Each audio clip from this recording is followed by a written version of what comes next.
Finance, mon ami. Chaque soir en ouverture de Smart Bourse, Pauline Gratel est avec nous et vous apporte les infos clés du jour sur les marchés. Bonsoir, Bonsoir. Pauline. Nous en sommes au deuxième jour de ce cessez-le-feu négocié par Washington et Téhéran.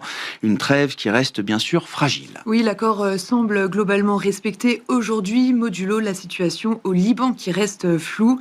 Alors qu'Israël menace de nouvelles frappes sur Beyrouth, le président iranien prévient qu'une poursuite des attaques pourrait rendre caduques les premières discussions directes prévues ce week-end à Islamabad. Parallèlement, la situation évolue sur deux autres fronts stratégiques, le détroit d'Ormuz où le trafic maritime reste globalement à l'arrêt sous contrôle strict de l'armée iranienne qui soumet chaque passage à son autorisation, et le dispositif militaire. Donald Trump a choisi de maintenir ses troupes dans le Golfe jusqu'à la conclusion d'une trêve définitive. Bon, après la chute historique des cours du pétrole sur une séance, les prix se retendent à nouveau aujourd'hui. Oui, le Brent reprend entre 3 et 4%, proche du seuil de $100, tandis que le WTI américain bondit d'environ 5% pour franchir à nouveau cette barre symbolique. Le gaz naturel suit cette tendance avec une progression toutefois plus mesurée de moins de 2%. Comme on le disait, la paralysie persiste dans le détroit d'Ormuz.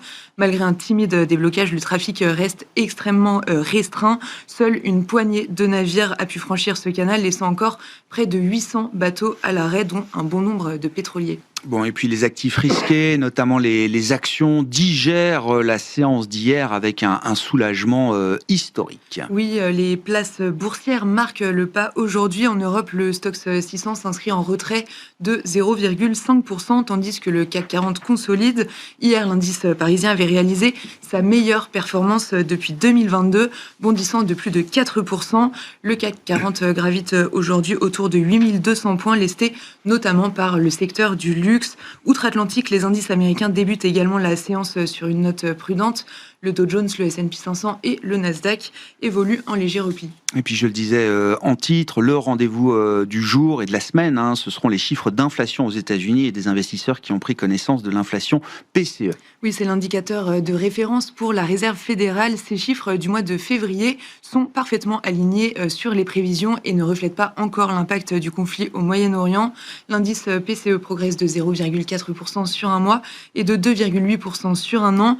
L'indice Core PCE de son côté est en hausse de 0,4% sur un mois et de 3% sur un an en février. Enfin, on a pris connaissance de la troisième estimation de la croissance américaine du quatrième trimestre qui est plus faible que prévu à 0,5% contre 0,7% selon l'estimation précédente. Quels sont les équilibres constatés aujourd'hui sur les grands marchés macro, que ce soit les marchés obligataires ou les marchés de devises, Pauline? Côté américain, le rendement à 10 ans se stabilise autour de 4,30%. Les rendements à 2, 20 et 30 ans sont globalement stables également. En Europe, après leur détente spectaculaire d'hier, les rendements repartent en légère hausse avec un 10 ans allemand qui se tend d'un peu plus de 5 points de base autour de 3%. Le rendement français à 10 ans se tend d'une dizaine de points de base autour de 3,65%. Sur le marché des changes, le dollar se stabilise face à un panier de grandes devises et l'euro-dollar se traite proche de 1,17. Quels sont les événements attendus à l'agenda demain pour les marchés? Demain, on attend donc la publication de l'inflation américaine du mois de mars et elle sera cruciale parce qu'elle devra révéler les premiers impacts concrets du conflit au Moyen-Orient sur les prix. Les analystes tablent sur une hausse de 1% sur un mois et de 3,4% sur un an. On regardera aussi l'inflation allemande de mars en seconde lecture. Merci beaucoup, Pauline. Pauline Gratel avec nous chaque soir pour vous apporter les infos clés du jour sur les marchés.